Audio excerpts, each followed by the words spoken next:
मरियम नवाज का एक और इकदाम, फैसलाबाद की सड़कों पर औरतों की हुक्मरानी चचा के मुकाबले पर भतीजी का लेडीज वर्जन। चचा ने मेन डॉल्फिन स्क्वाड बनवाया, भतीजी लेडी डॉल्फिन स्क्वाड ले आई। अब नवाज शरीफ की डॉल्फिन फोर्स कौन सी होगी? चचा मुकाबला भतीजी का अनोखा और दिलचस्प चक्कर कौन जीतेगा? देखिए खबर पॉइंट की स्टोरी में। अपने दौरे हुकूमत में जराइम को रोकने के लिए इस वक्त के वजीर आला पंजाब शहबाज शरीफ ने हैवी बाइक्स पर एक पुलिस फोर्स तैयार करवाई थी, जिसे सबने सराहा था। और अब तक ये फोर्स बिना किसी रुकावट के अच्छा और बेहतरीन काम करती दिखाई देती है, जिसे अच्छा काम करने की वजह से साबिका वजीर आजम इमरान खान की हुकूमत भी खत्म नहीं कर सकी। वरना यही देखने में आता है कि जैसे ही पिछली हुकूमत का दौर खत्म होता है तो नई आने वाली हुकूमत इसके प्रोजेक्ट्स को बंद करके अपने नए प्रोजेक्ट्स शुरू करवा देती है। मगर अब अवाम की तनकीद और माली मसाइल की वजह से भी सियासतदानों में ये रुझान कदरे कम होता जा रहा है, जो कि एक पॉजिटिव वे है। मगर यहाँ मामला कुछ अनोखा और दिलचस्प है, क्योंकि यहाँ चचा बामुकाबला भतीजी चलता नजर आ रहा है। जो काम चचा ने अपने दौरे वजीर आला में किए, अब भतीजी इनका लेडीज वर्जन ला रही है। जी हाँ, मरियम नवाज एक बार फिर अपने चचा को ही कॉपी करती दिखाई दे रही हैं। इनकी जानिब से अपनी कारकर्दगी अवाम को दिखाने के लिए जितनी भागदौड़ की जा रही है वो सबको दिखाई और समझाई दे रही है। फैसलाबाद पुलिस की जानिब से रवायती फराइज मर्दों से लेकर खवातीन एहलकारों को मुंतकिल करने का अमल मुआशरे में खवातीन को बाइख्तियार बनाने की जानिब एक संगे मील है। फैसलाबाद की सड़कों पर जराइम पेशा और अमन अमान के दुश्मनों के खिलाफ निकलने वाला लेडी डॉल्फिन्स का ये पहला स्क्वाड है जो अपनी तरबियत का अमली मुजाहिरा कर रहा है। स्क्वाड में शामिल खवातीन एहलकारों को 500 सीसी हैवी बाइक और खुदकार हथियार चलाने की खसूसी तरबियत दी गई है। पंजाब में पहली बार लेडी डॉल्फिन्स की टीम तश्कील दी गई है, जो कि मर्दों के शाना बशाना ड्यूटी करती नजर आएगी। तरबियत मुकम्मल करने वाली 500 लेडी कमांडो एहलकार 500 सीसी हैवी बाइक के साथ खुदकार हथियारों से लेस होकर अब सड़कों पर नाके लगाएंगी और स्नैप चेकिंग भी करती दिखाई देंगी।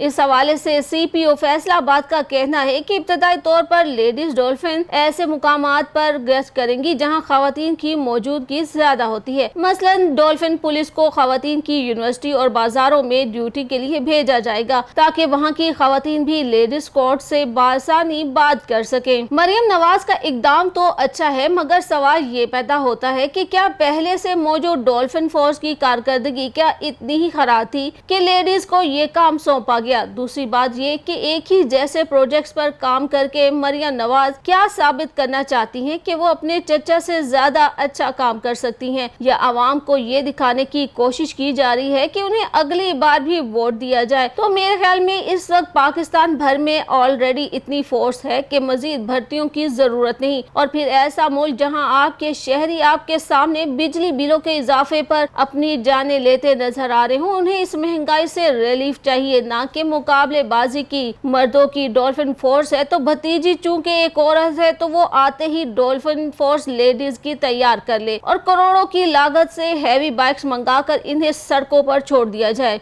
और पंजाब का सरमाया ऐसे मुकाबलाबाजी पर खर्च किया जाए जिसकी कोई तुक ही नहीं बनती। अगर अवाम को रिलीफ देना है तो जो आए रोज IPPs के चक्कर में अरबों रुपए अपने खातों में डाला जा रहा है, वो नाजायज तौर पर गरीब आवाम से इकट्ठा किया गया है, वो इनको वापस दिया जाए। हमें लेडीज पुलिस की नहीं, हमें कश्मीर गिलगित की तरह 3 रुपए फी यूनिट बिजली की जरूरत है। और अगर काम करना है तो वर्किंग वुमेन्स और मेंस के लिए करें, जिन्हें ऑफिस आने जाने में मुश्किलात का सामना करना पड़ता है, मगर इनके लिए आज तक कभी किसी हुकूमत ने नहीं सोचा।